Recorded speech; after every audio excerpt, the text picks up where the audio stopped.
사랑하는 교우 여러분, 오늘은 주연절 넷째 주일입니다. 예루살렘아 일어나서 빛을 비추어라.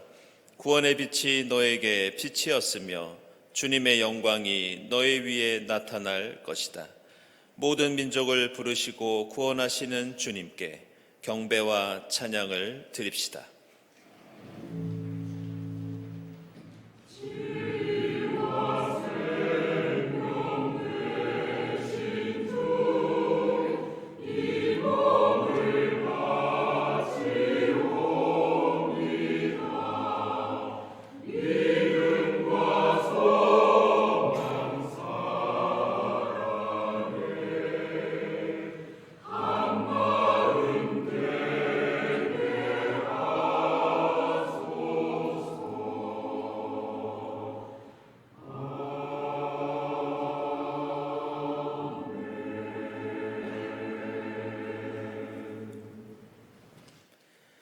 할렐루야. 내가 온 마음을 다 기울여 정직한 사람의 모임과 회중 가운데서 주님께 감사를 드리겠다.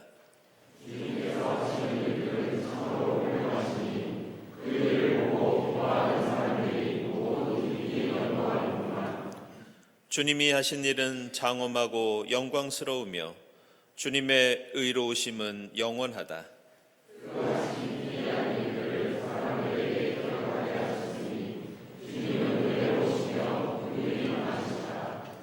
주님은 당신을 경외하는 사람들에게는 먹거리를 주시고 당신이 맺으신 언약은 영원토록 기억하신다.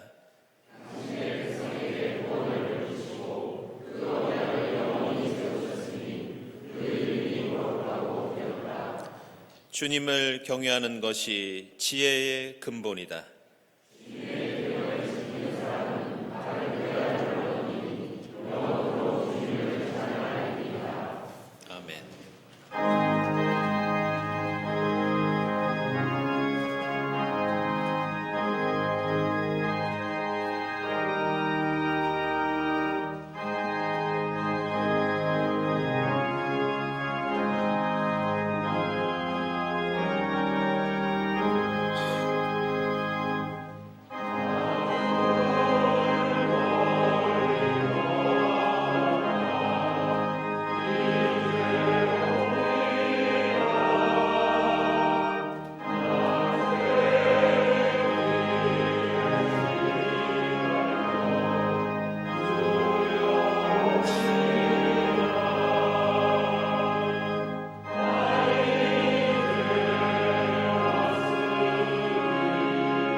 내가 주님께 거역한 나의 죄를 고백합니다 하였더니 주님께서는 나의 죄악을 기꺼이 용서하셨습니다.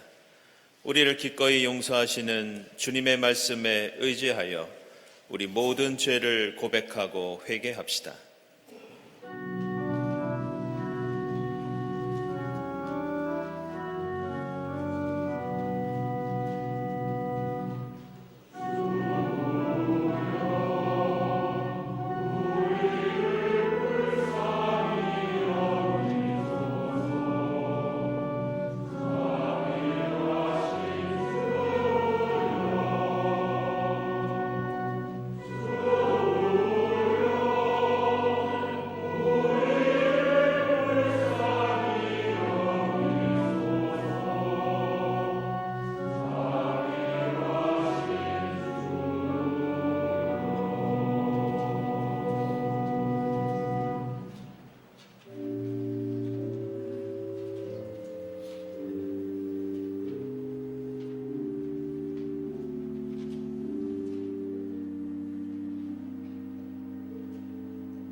내가 가야 할 길을 내가 너에게 지시하고 가르쳐 주마.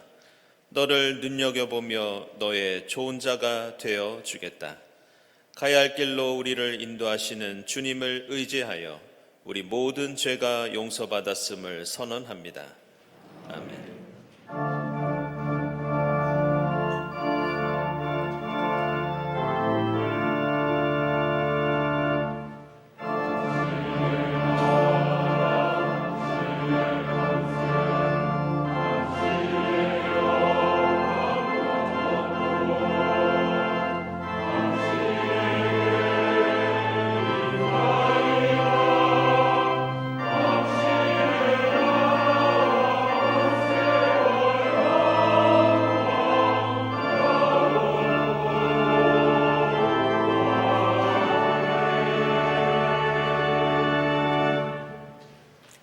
구약의 말씀 신명기 18장 15절부터 20절입니다.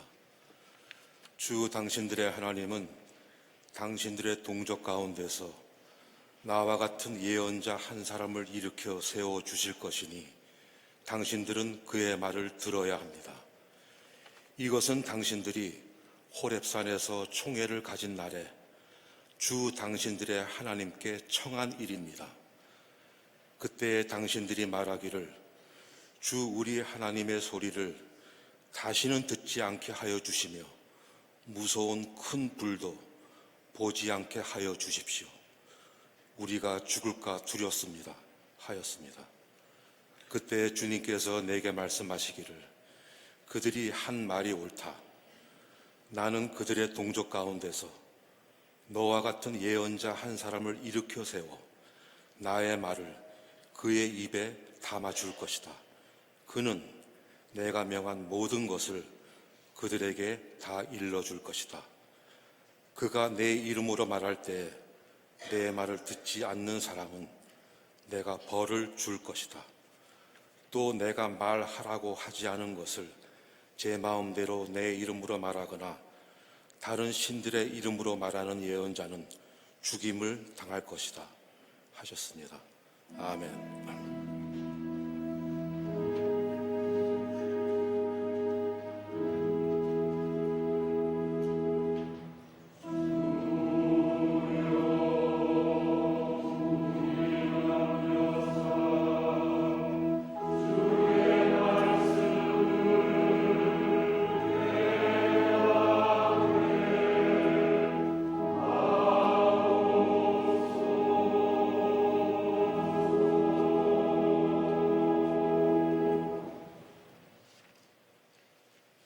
서신의 말씀 고린도전서 8장 7절에서 13절입니다. 그러나 누구에게나 다 지식이 있는 것은 아닙니다. 어떤 사람들은 지금까지 우상을 섬기던 관습에 젖어 있어서 그들이 먹는 고기가 우상의 것인 줄로 여기면서 먹습니다. 그들의 양심이 약함으로 더럽혀지는 것입니다. 그러나 우리를 하나님 앞에 내세우는 것은 음식이 아닙니다. 음식을 먹지 않는다고 해서 손해볼 것도 없고 먹는다고 해서 이로울 것도 없습니다. 그러나 여러분에게 있는 이 자유가 약한 사람들에게 걸림돌이 되지 않도록 조심하십시오. 지식이 있는 당신이 우상의 신당에 앉아서 먹고 있는 것을 어떤 사람이 보면 그가 약한 사람일지라도 그 양심의 용기가 생겨서 우상에게 바친 고기를 먹게 되지 않겠습니까? 그러면 그 약한 사람은 당신이 지식 때문에 망하는 것입니다. 그리스도께서는 그 약한 신도를 위하여 죽으셨습니다. 이렇게 여러분이 형제 자매들에게 죄를 짓고 그들의 약한 양심을 상하게 하는 것은 그리스도께 죄를 짓는 것입니다. 그러므로 음식이 내 형제를 걸어서 넘어지게 하는 것이라면 그가 걸려서 넘어지지 않게 하기 위해서 나는 평생 고기를 먹지 않겠습니다. 아멘.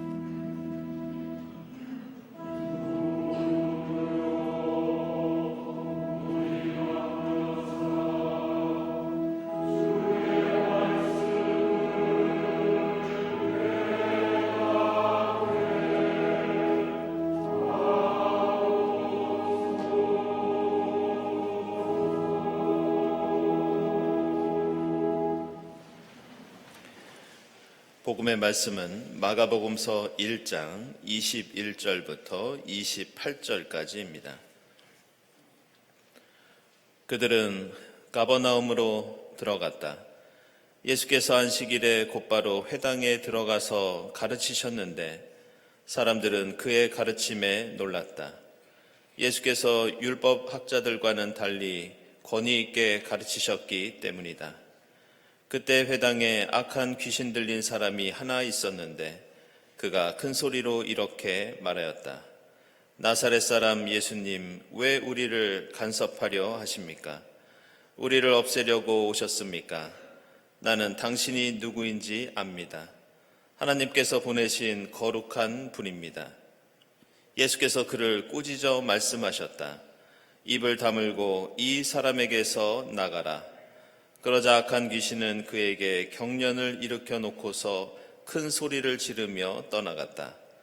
사람들이 모두 놀라서 이게 어찌 된 일이냐? 권위 있는 새로운 가르침이다.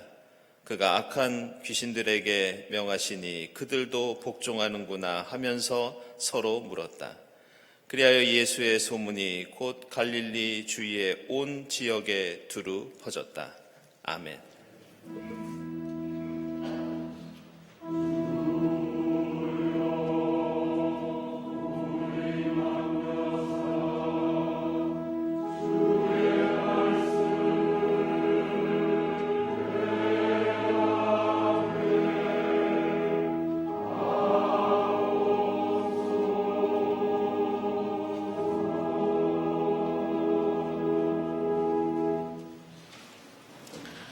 친교와 소식 시간입니다. 오늘은 주연절 네 번째 주일입니다. 이 자리에 함께 하신 교우들, 또 온라인으로 예배드리는 교우들, 특별히 오늘 우리 교회 처음 나오신 분들 환영합니다. 교회에 대한 문의가 있으신 새교우들께서는 이 예배당 지하에 있는 새교실을 찾아주시기 바랍니다. 우리 주위에 계신 분들과 함께 평화 인사 함께 나누겠습니다.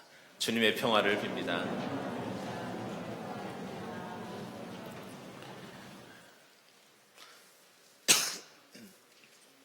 네, 교우 소식입니다. 우리 최승태 집사님, 최문경 원사님 2월 9일까지 미국에 다녀오시겠습니다. 주님께서 지켜주시기를 기원하고요. 그래서 오늘 오르가는 우리 이재림 집사님께서 수고해주고 계십니다. 감사드립니다. 기도회와 모임 광고 주보 참고해 주시고요. 지금 우리 중고등부와 청년부 함께 겨울수련회로 오키나와 생면 평화기행 진행 중에 있습니다.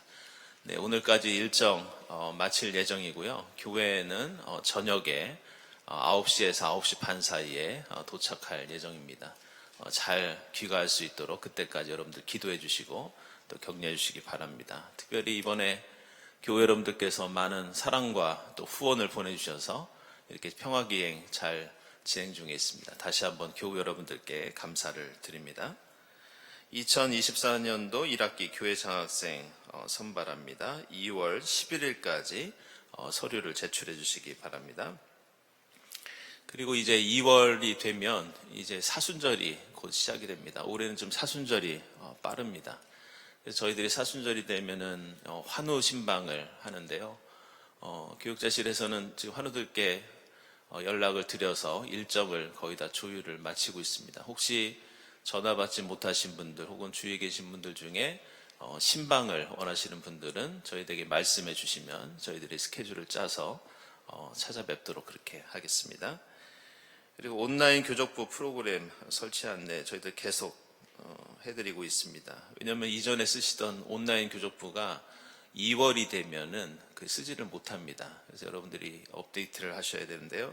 디모데 스마트 성도 앱 이걸로 설치를 하셔야 되고요. 쉽지 않으신 분들은 교육자들에게 말씀해 주시면 저희들이 도와드리도록 하겠습니다. 그리고 2024년 여신도회 성가대원 개성 모집 중에 있습니다. 연습 모임은 매주 수요일 오후 6시에 성가대실에서 있겠습니다. 또 여신도회 떡국떡 판매 다음 주일에 있고요. 또 교회 주보 재본 신청 오늘까지 사무실로 신청해 주시기 바랍니다.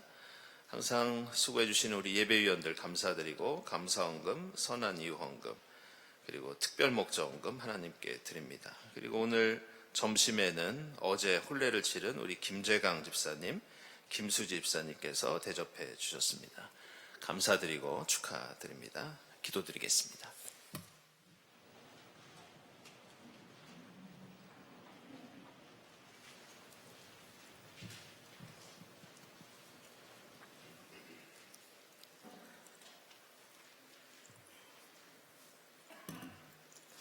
주님, 오늘도 감사합니다. 예수님의 공생애를 기념하는 주연절 넷째 주일, 경동의 전에 나와 찬양과 경배로 예배드림을 허락하시니 감사합니다.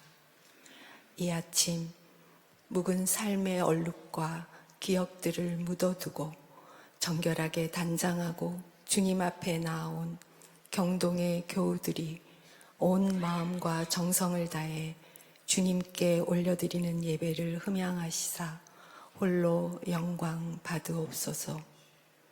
하늘 보좌에서 내려와 인간의 몸을 입고 오신 주님, 생명 주신 주님께서 스스로 피조물이 되시기까지 저희를 사랑하시어 끝까지 품어주신 주님, 저희들의 연약함을 아시고 몸소 실천하며 보여주신 그 사랑, 마음을 겸손하고 깨끗하게 평화와 의를 이루기에 힘쓰며 온유와 자비를 베풀고 슬픔이 있는 자를 위로하여 주신 주님의 거침없는 그 사랑에 힘입어 경동의 공동체가 메마르고 척박한 이 시대에 그리스도의 빛과 향기를 바라는 주님의 참 제자 되기를 간구합니다. 은혜의 주님, 지금 경동의 푸른 꿈들이 연합하여 수련회 중에 있습니다. 겨울 수련회로 떠난 기행 기간 동안 주님의 창조 세계를 직접 눈으로 보고 피폭과 상처가 있는 곳에서도 잉태된 생명들이 새롭게 탄생되는 생명의 존엄함을 생각하며 인간의 유익만을 위해 휘두른 칼로 희생된 그 자리를 묵묵히 지키고 있는 자연으로부터 하나님이 주시는 참된 평화와 정의 그리고 창조 질서 보존의 소중함을 경험하게 하옵소서. 돌아오는 여정도 안전하게 지켜주시기를 간구합니다. 그리스도를 믿는 저희를 끝까지 인도하시는 주님, 삶의 중심이 기도이며 예배이기에 궂은 날씨에도 교회로 발걸음을 향하신 연로하신 권사님과 집사님들의 건강을 지켜주시고 일상을 주관하여 주시기를 간구합니다. 교회에서, 일터에서 중견의 자리를 지키고 있는 청우회와 중우회, 루디아와 드보라 교우들을 위해 더할 수 없는 주님의 은혜를 간구하오니 성숙된 그리스도인으로서 그들의 자리를 더욱 굳건히 지키게 하옵소서.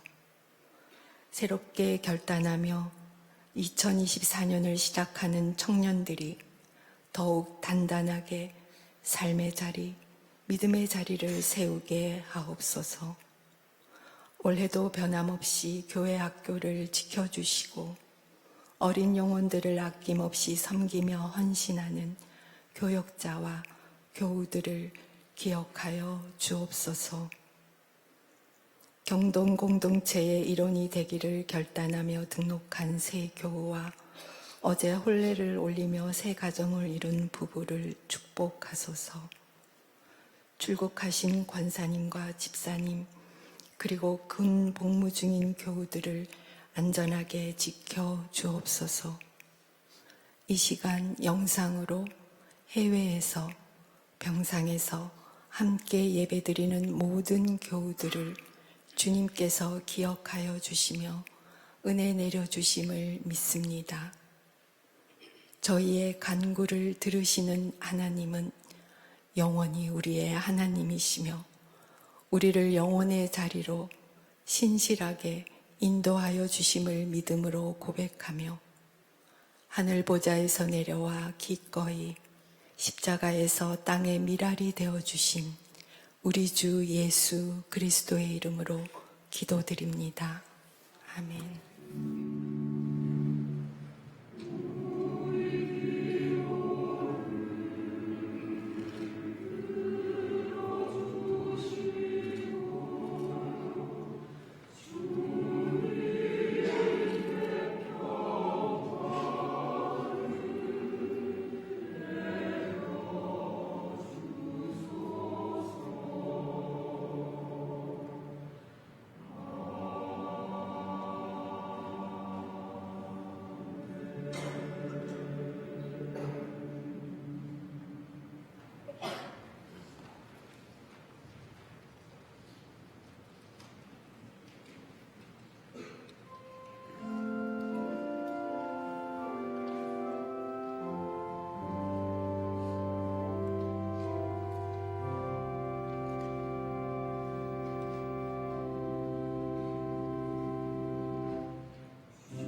네, 하나님께서 우리에게 힘을 주시고 위로해 주신다는 우리 일부 성가대의 귀한 찬양 감사드립니다. 오늘 주연절을 보내면서 함께 읽은 마가복음서 말씀 속에는 예수의 공생애가 어떤 내용과 특징을 가지고 있는지 요약해서 우리에게 말씀해 주고 있습니다. 오늘 말씀 보시면 예수께서는 회당에 들어가셔서 먼저 말씀을 가르쳐 주시고 하나님 나라 복음을 선포하십니다. 그리고 이어서 오늘 말씀 보시면 악한 귀신을 가버나움에 가서 고치시고 이 세상을 다스리시고 통치하시는 그 참된 능력이 어디에 있는지 우리에게 보여주고 계십니다. 그리고 예수께서는 여러 곳에서 기적들을 통해서 사람들을 고치시고 먹이시고 살리셨다는 그런 내용도 이 마가복음서에 나오고 있습니다. 이렇게 말씀을 선포하고 하나님 나라의 통치를 드러내고 사람들을 고치고 먹이고 위로했던 일이 바로 예수의 공생의 사역이었습니다.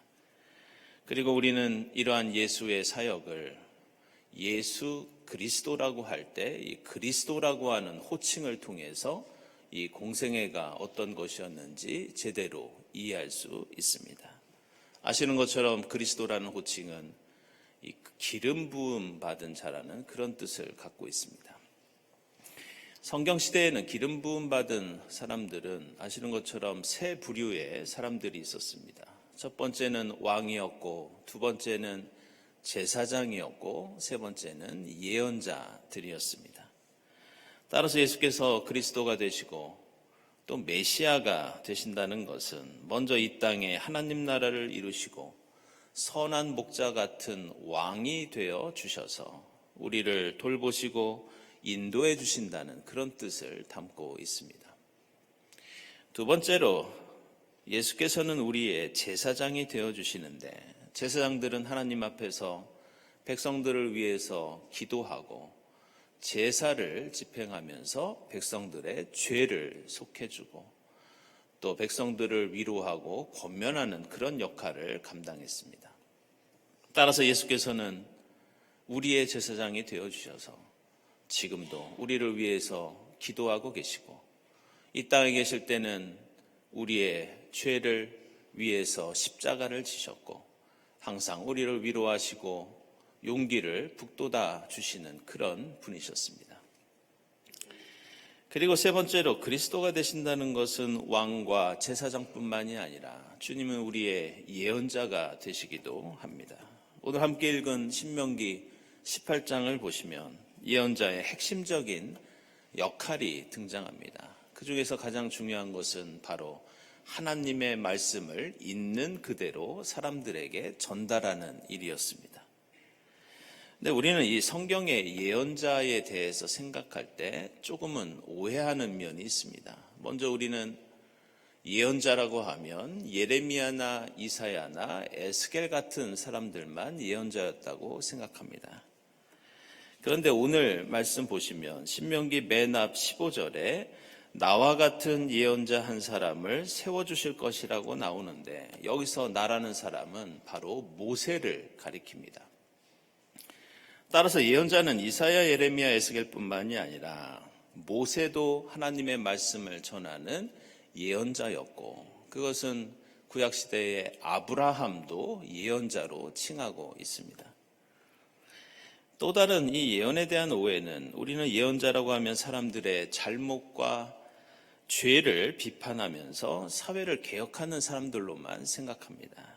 그러나 구약 성경의 예언들을 여러분들께서 자세히 읽어보시면 백성들에 대한 잘못을 책망하는 것뿐만이 아니라 예언의 절반 이상은 백성들을 위로하고 구원을 선포하고 회복을 선언하는 일이 바로 예언의 말씀이었습니다.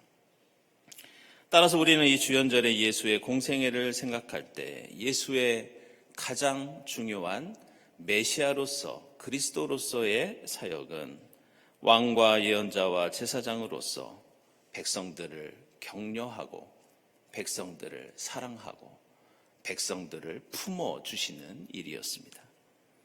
예수께서는 선한 목자 되시어 백성들을 먹이시고 치료해 주셨고 우리를 위해서 하나님 앞에서 중보하시고 우리의 죄를 속해 주셨습니다. 잘못을 책망하실 때도 있으셨지만 예수의 하나님 나라 복음은 무엇보다 내가 너희를 사랑한다는 사랑의 고백이었고 너희도 서로 사랑하라는 권면의 말씀이었고 늘 용기와 힘과 위로를 주시는 말씀이었습니다. 따라서 우리가 교회 공동체를 이루고 그리스도교 신앙을 가지고 살아간다는 것은 바로 먼저 무엇보다 사랑하는 일입니다. 서로 위로하고 격려하면서 힘과 용기를 주는 것이 신앙의 핵심입니다. 하나님 말씀대로 산다고 하면서 누군가를 비판만 하고 책망만 한다면 우리에게 만약 어떤 위로와 용기와 사랑도 없다면 그런 교회와 그런 그리스도인들은 반쪽짜리 신앙생활을 하는 것이라고 할 수 있습니다. 그래서 오늘 고린도전서에서 사도 바울은 우리의 신앙에서 중요한 것이 그것이 교리적으로 옳은 것이냐 그른 것이냐 이것이 아니라고 말씀합니다. 누군가에게 힘과 용기를 줄 수 있느냐 아니면 누군가에게 상처를 주고 걸려 넘어질 수 있게 하느냐 이것을 항상 우리는 염두에 두어야 한다고 강조하고 있습니다. 그런데 오늘 이 마가복음서를 보시면 우리가 성경을 읽을 때마다 자주 발견하는 어떤 특별한 지명 하나가 등장하고 있는 것을 볼 수 있습니다. 그것은 바로 가버나움이라고 하는 도시입니다. 이 가버나움은 당시 이 갈릴리 북쪽 해변에 있던 그런 성읍이었는데요. 마태복음서 9장 9절을 보면 이 가버나움에는 세관도 있었고 또 오늘 읽은 말씀대로 회당도 있었습니다. 당시 사회에서 한 도시에 세관과 회당을 가지고 있었다는 것은 그 도시가 정치, 경제, 종교적인 면에서 매우 중요하고 또 매우 발달된 도시였다는 것을 가리킵니다. 근데 예수께서는 이스라엘의 여러 곳을 다니시면서 공생의 사역을 하셨지만 특별히 성경을 보면 가버나움을 중요하게 생각하시고 이 가버나움에서 많은 일들을 하셨습니다. 가버나움 회당에서는 말씀을 가르치셨고 마태복음서 8장을 보면 중풍병으로 고생하는 백부장의 종을 치료한 것도 바로 이 가버나움이었습니다. 그리고 가버나움에는 베드로의 집이 있었는데 그 장모의 열병을 이 가버나움에서 치료해 주십니다. 마태복음서 9장 2절을 보면 이 몸이 마비된 환자를 친구들이 지붕을 뜯고 천장에서 내리는 그런 장면이 나옵니다. 그것도 바로 가버나움이었습니다.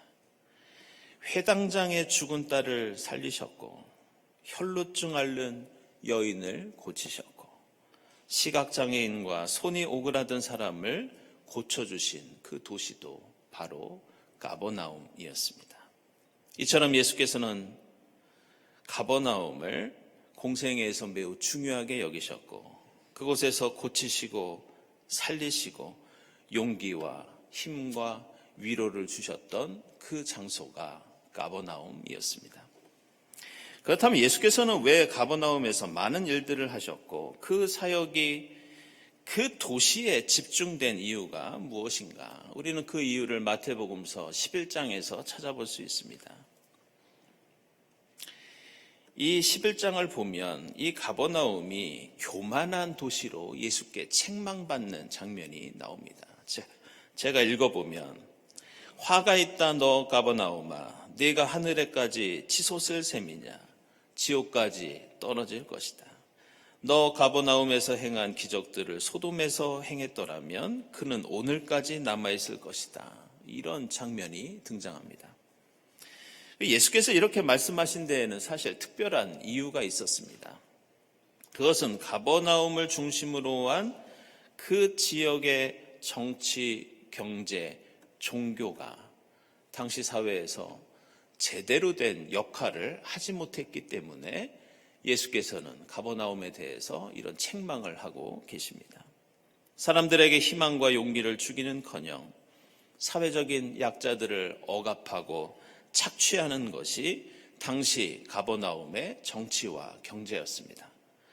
게다가 종교마저도 당시에 몇몇 예언자라는 사람들이 나타나서 백성들에게 위로와 힘을 주는 것이 아니라 자신들의 종교적인 권력을 강화하는 도구로 사람들을 삼고 있었습니다.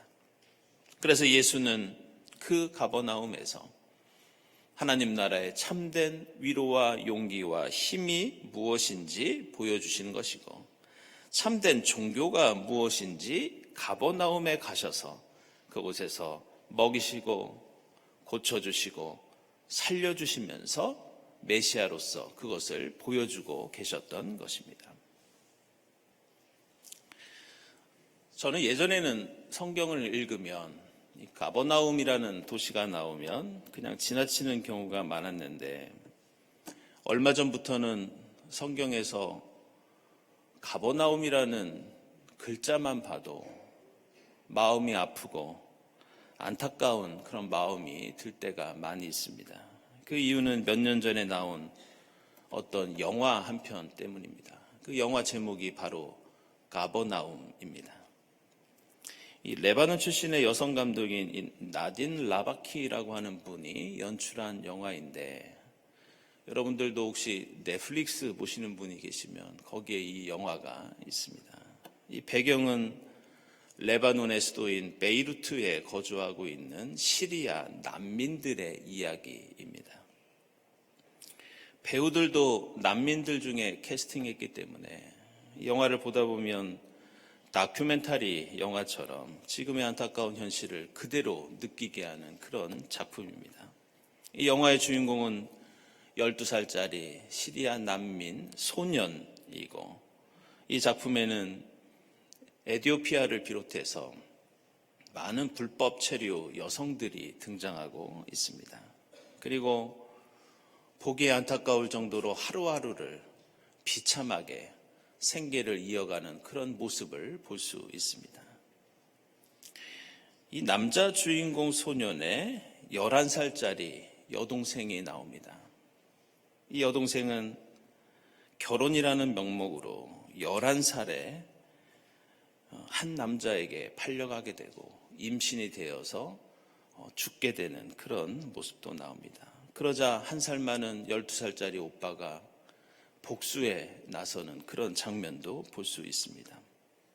이 작품에는 난민이기 때문에, 불법 체류자이기 때문에 출생신고도 할 수 없고 사회적인 보호도 받을 수 없는, 한마디로 이 사람들을 이렇게 칭합니다. 서류가 없는 사람들, 등록되지 못한 사람들, 이런 사람들이 비극적인 모습으로 등장합니다. 공교롭게도 저는 이 영화가 세상에 나올 때쯤에 2019년도에 학회에 참석하기 위해서 레바논 베이루트에 2주 동안 머물 기회가 있었습니다. 이 종교 간의 대화를 주제로 한 그런 컨퍼런스였는데, 저는 베이루트에 머물면서 그곳에서 옆 나라인 시리아의 난민들, 그들에 대해서 보고 들을 수 있는 그런 기회가 있었습니다.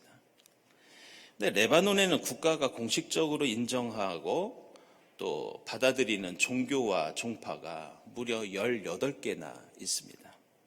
그리고 종교 갈등이 많아서 1943년 건국 때부터는 이 18개의 종파들이 서로 권력을 나누어 갖고 있습니다. 예를 들면 대통령과 군사령관은 기독교 마론파가 담당하고, 총리는 수니파 무슬림, 국회의장은 시아파 무슬림, 국회 부의장과 부총리는 정교회 신자, 군 참모총장은 두루즈파라는 그런 교파가 맡고 있습니다. 그래서 옆에 있는 시리아에서 난민이 들어와도 아무리 안타까운 사연이 있어도 법적인 지위를 부여할 수 없습니다.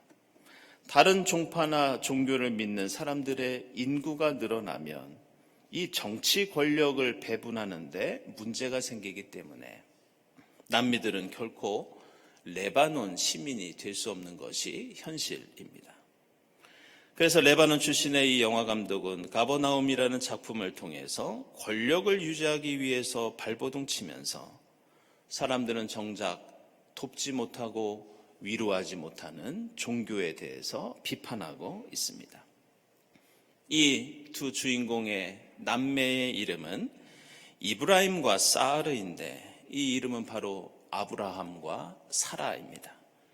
갈대아 우르를 떠나 나그네로 살아갔던 유대교와 기독교와 이슬람교의 믿음의 조상은 21세기 현실 속에서도 난민이 되고 불법 체류자가 되어서 고통당하는 나그네로 살아간다는 것을 상징적으로 보여줍니다. 이 어린 남매는 생계를 위해서 트라마돌이라는 마약성 진통제를 가루로 만들어 물에 타서 주스처럼 사람들에게 판매합니다. 칼 마르크스는 종교를 민중의 아편이라고 비판했지만 이 영화는 그나마 종교가 진통제의 역할마저 하지 못한다고 꼬집고 있습니다. 이 영화의 배경인 베이루트는 그 이름이 페니키아로 샘물을 뜻합니다. 그러나 이 영화에서 주인공이 수돗물을 틀면 흙탕물이 쏟아집니다. 가난한 사람들이 깨끗한 물마저 마음껏 마시지 못하면서 이름만 샘물인 베이루트의 종교와 정치를 비판하고 있습니다. 그래서 정치인과 종교 지도자들이 권력을 나눠 먹고는 있지만 마치 예수 시대의 가버나움처럼 사람들에게 어떤 기쁨과 행복도 주지 못하고 있다고 고발하고 있습니다. 그래서 이 영화 속에서 보면 어린이가 어린이를 도와주어야 하고 난민들이 난민들을 먹여주어야 하고 불법 체류인이 불법 체류인을 위로할 수밖에 없는 그런 세상을 보여주고 있습니다. 그래서 영화 마지막에는 주인공이 하늘을 향해 이렇게 그 어린 소년이 절규합니다. 하나님이든지 알라든지 신은 우리가 바닥에서 짓밟혀 살기를 바란다. 우리는 마지막으로 이런 질문을 던지지 않을 수 없습니다. 그렇다면 오늘 마가복음서에서 예수는 갈릴리의 여러 도시들 가운데 왜 하필이면 가버나움에 가셔서 그토록 하나님 나라의 복음을 전하시고 위로를 전하셨는가? 왜 가버나움이라는 영화는 그 배경이 레바논 베이루트에 사는 시리아 난민들에 관한 이야기인데 왜 영화 제목이 가버나움인가? 그 이유는 오늘 성경에 나오는 가버나움이라고 하는 도시의 뜻이 오늘 설교 제목처럼 바로 위로의 집, 이런 뜻을 가지고 있기 때문입니다. 예수께서는 이 위로의 집 가버나움에서 위로하지 못하는 종교와 교회를 향해서 사람들을 고치시고 도우시고 살리시면서 이름만 위로가 아니라 참된 하나님의 위로가 무엇인지 보여주고 계십니다. 따라서 우리의 삶과 신앙은 이름이나 표가 그리고 프로파간다가 중요한 것이 아니라 누군가를 실제로 먹이고 입히고 고치고 살리는 것이 신앙의 핵심이라는 것을 가르쳐주고 있습니다. 사랑하는 여러분, 우리는 지금 예수 그리스도의 공생애를 기념하는 주연절을 보내고 있습니다. 주님께서 이곳에 우리와 함께 하시고 우리가 신앙 공동체를 이루고 있는 것은 우상에게 바친 고기를 먹어야 하느냐 말아야 하느냐 교리를 배우고 논쟁하기 위해서 우리가 이 자리에 있는 것은 아닙니다. 주님은 슬픈 자들을 위로하시기 위해서, 배고픈 자들을 먹이시기 위해서, 몸이 아픈 사람을 고쳐주시기 위해서 지금 이 자리에 우리와 임마누엘로 함께하고 계십니다. 교회 공동체의 존재의 이유도 바로 거기에 있습니다. 우리는 항상 주님 앞에 나와 주님으로부터 세상이 줄 수 없는 위로와 능력과 용기를 얻기 위해 이 자리에 나옵니다. 그리고 그 위로와 능력은 우리 그리스도인들만을 위한 것이 아니라 이 땅에 서류가 없는 사람들, 등록되지 못한 사람들, 아브라함과 사라처럼 나그네로 살아가는 사람들을 위해 주님께서 우리에게 맡겨주신 예언자의 사명, 제사장의 사명입니다. 이 주연절 우리 한 사람이 제사장이 되고 예언자가 되어서 주님의 위로와 사랑을 세상에 전하고 나눌 수 있기를 바랍니다. 그럴 때 우리 경동교회 공동체가 진정한 위로의 집, 진정한 가버나움이 되게 될 줄로 믿습니다. 기도하겠습니다.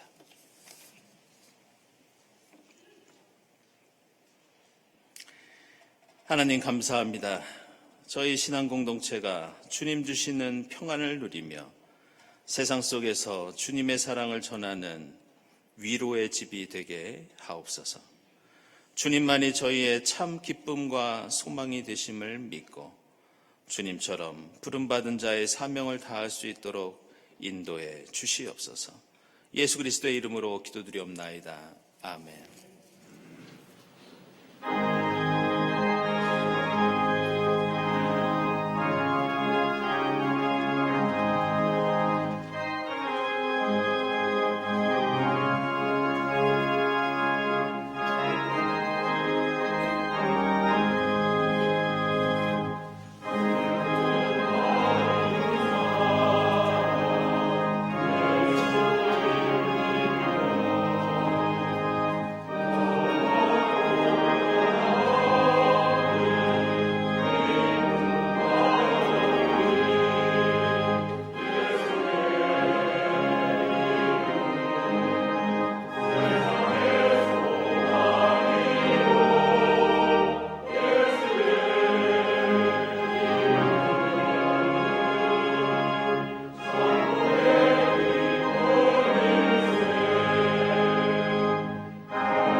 하나님 감사합니다.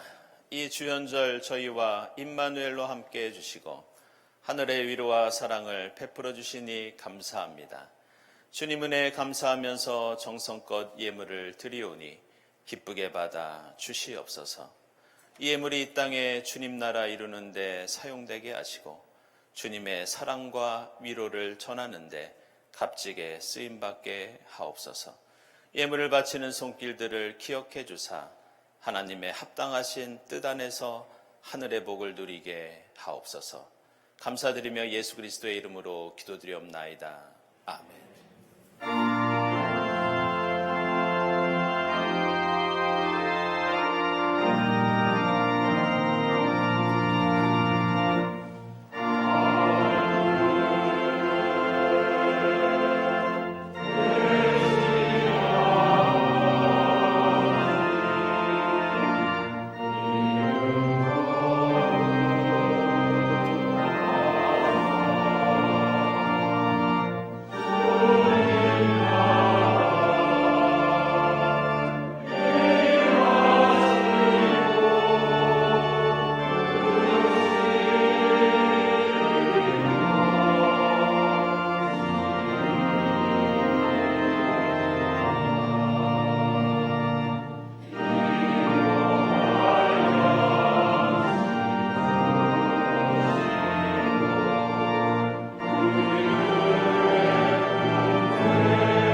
하나님 감사합니다. 메시아로 이 땅에 오시어 저희의 왕이 되어주시고 예언자와 제사장이 되어주신 주님 감사합니다. 우리 경동교회가 주님의 평안과 위로를 누리는 공동체가 되게 하시고 주님의 사랑과 위로를 세상 속에 전하는 진정한 위로의 집 가버나움이 되게 하옵소서. 부름받은 자의 사명을 다할 때 제사장으로서 예언자로서 이 땅에 하나님 나라 이루어갈 수 있도록 성령께서 인도해 주시고 역사해 주시옵소서. 이 모든 감사와 기원 위에 성부와 성자와 성령 삼위일체 되신 하나님의 은총이 지금부터 영원까지 함께하옵시기를 간절히 축원하옵나이다. 아멘.